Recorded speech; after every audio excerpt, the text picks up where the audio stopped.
Update. Am I the a-hole for not accepting my sister's relationship with my ex, despite her having cancer as a teenager? Original story. My 25 female father married my stepsister's 23 female mother when I was 4 and she was 3. We've lived together most of our lives at our family. She and I were extremely close. She developed cancer when she was 14 and was sick for about 2 years. She's since made a full recovery. During that time, my parents became understandably overprotective. They also asked a lot of me. I quit my extracurricular so I could get a job. The money went towards her medical bills, and so I could drive her to appointments. I didn't go to dances, and any fun activities I did needed to include her. I did almost all of this willingly, the exception being having to quit my high school volleyball team. I did throw a bit of a tantrum about that, but was swiftly punished. And I think having one emotional breakdown was pretty chill given the circumstances. Anyhow, I go to college and meet my ex. We'll call him Ben. When I'm a junior.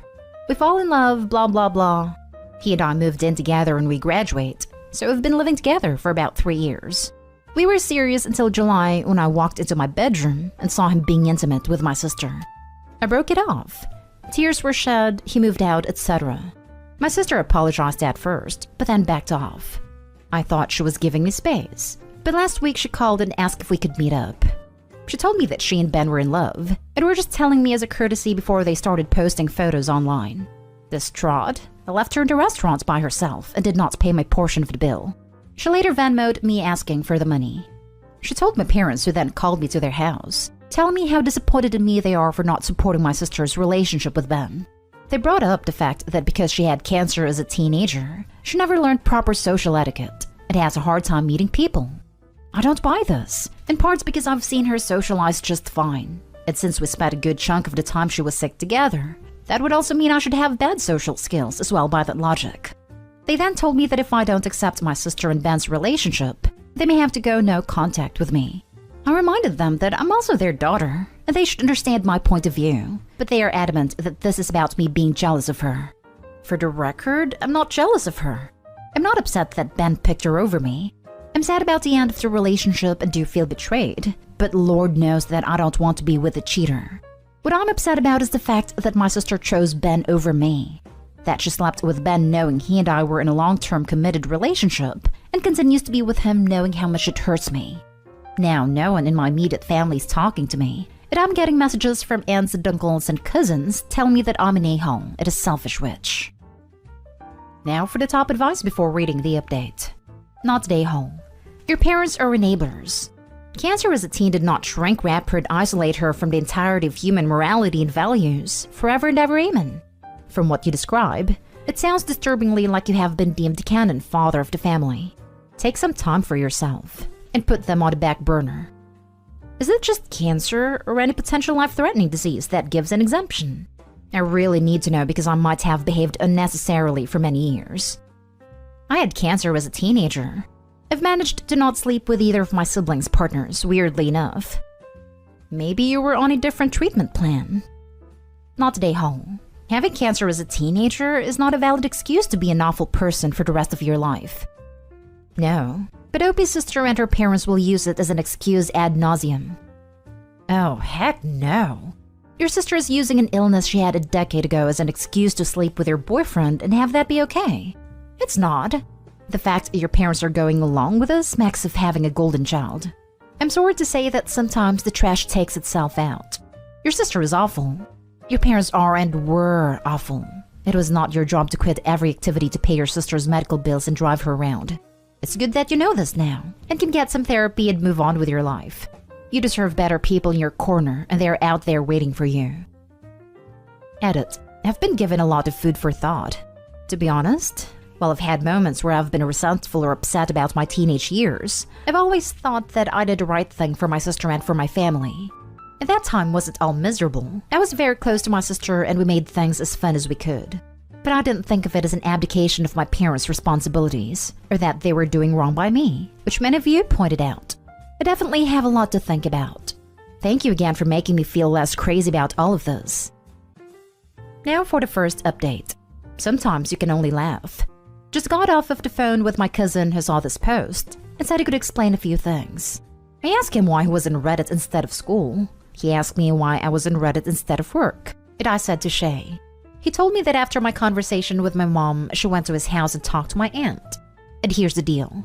Turns out my sister is not only in a relationship with Ben, but 4 months pregnant. Which means she and Ben were hooking up for longer than I had even guessed. Apparently my parents are so adamant that I forgive her because I'm already ruining their experience of their first grandchild. That's right. I'm less important than my stepmom posting ultrasounds to Facebook. This is where we're at. Anyhow, I called out of work sick the rest of the day. And I'm going to drink a lot of alcohol. Like a lot of alcohol. And then start thinking about what on earth am I going to do. And now for the full update. I was asked for an update, and thus here I am. 2 things to clarify before I update. 1. I didn't have a horrible childhood. The favoritism started when my sister was diagnosed.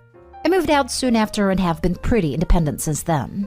Not saying that how my parents treated me during those years were okay, but I wasn't Cinderella. 2. I did not drink myself into oblivion. I had to white wine Spitzers, but I appreciate the concern from folks. Anyhow, the update. I got in touch with my sister and asked her to meet up again at a park. No bill involved. I asked her if she was pregnant, and she told me the truth. She said she wanted us to still be in each other's lives and that she wanted me to be in her babies. A Redditor mentioned that she may ask me to be the godmother, and that person was correct. But as many of you pointed out, if I didn't cut her off, I'd just become her bank and daycare employee. So I told her I could no longer be in her life. Then I left her crying on a park bench and felt like the crappiest person in the world. I emailed my parents and told them how betrayed I felt and that I'd be cutting off contact with them. To my stepmom's credit, she apologized. She explained that she never thought my sister would live to have kids, and that she let her emotion take over and get the better of her. Understandable. My dad said nothing, which is honestly what sucked the worst about all of this. Ben tried messaging me from a burner account for the first time since the breakup, but I blocked him without reading it. I didn't go nuclear and post the story to Facebook as some suggested, but I sent an email to the extended family members who I care about. I explained the situation and how I'd be distancing myself from my family. Some have made it an us versus them situation, and as much as I appreciate the support, feeling like I'm in some valiant battle just makes me more tired. So I haven't been talking to much of anyone in my family. I feel lonely and crappy, but I think I made a right decision. Anyhow, not the most exciting update in the world, but hopefully everyone knows that I'm not dead.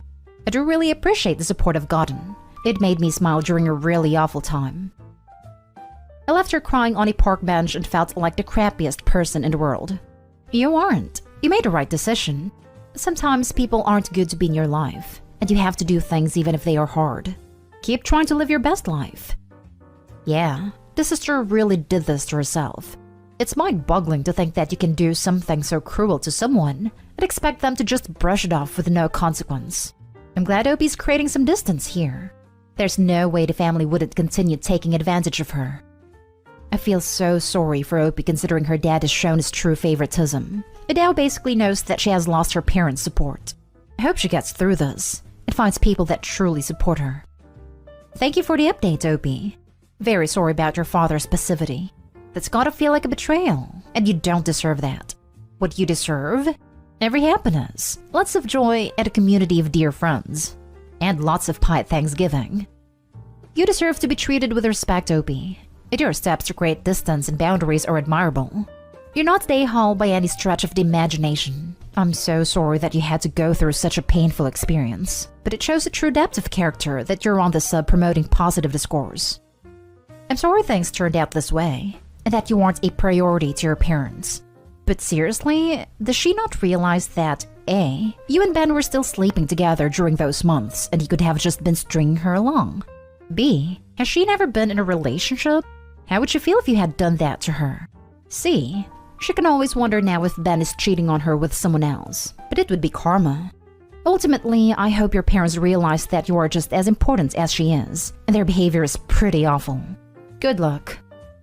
A, according to her, neither wanted to hurt me by telling me, which, lol. B, she's had a few boyfriends, but they only lasted a month or 2. C, for her sake, I hope it doesn't. D, my stepmom told me that they'll welcome me back with open arms when I choose to come back. I'm just not sure that I'll come back as they won't be giving up on my sister. That's the fun part of giving up on them. You don't have to care anymore. You don't have to feel hurt or play games. You get to just be. That's what you will start to feel when this all normalizes. Just give it time. Find a new hobby or dust an old one off. Make something of your complete own that none of them were invited or included in. That will be your place of solitude, the rock that you set up shop on. Next story is titled, Am I the a-hole for making my ex move out? Hey everyone! I am 26 male and I recently broke up with my girlfriend, Lisa, of 2 years. Lisa had approached me telling me she wasn't happy in the relationship and wanted to work on it more, but nothing ever did seem good enough, and it began to feel like I was working all the time. On top of that, she was flirting with a classmate a lot, which made me feel uncomfortable, to be honest. The issue is, Lisa is in her last semester of college and broke. She doesn't work, her family is unable to help, and the school she attends is already having a housing issue, so they can't help until the next semester, which is in late January. 2 weeks ago, I gave her the 30 days notice required, and she blew up. She thinks she can live on campus next semester, but asks that I allow her to have the extra room. But I really don't want that. The relationship is over, and I no longer feel responsible for her. But if she moves out, she will have to withdraw from her classes, which will push her graduation back, and she would lose all of the money paid.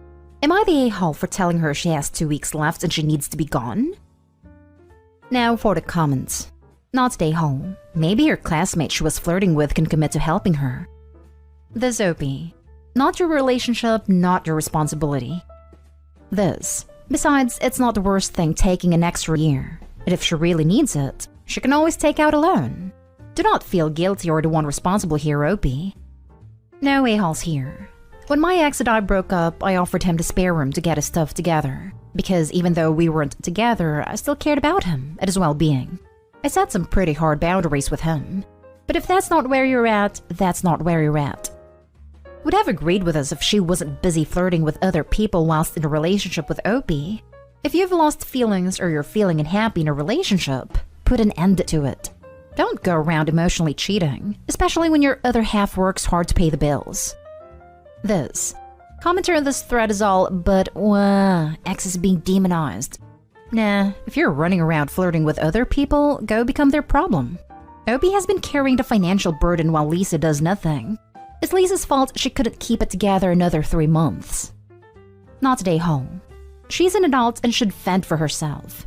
You weren't responsible for her while the relationship was going on. You're sure as hell not now that it's over. I know too many people, myself included, who let their exes leech around off them after it's over because they feel guilty. It's not healthy for your mental health. She's gonna leech until she graduates. Last story.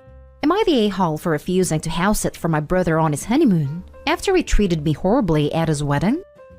My brother got married in June, and he and his wife delayed their honeymoon to save money and recover from their wedding.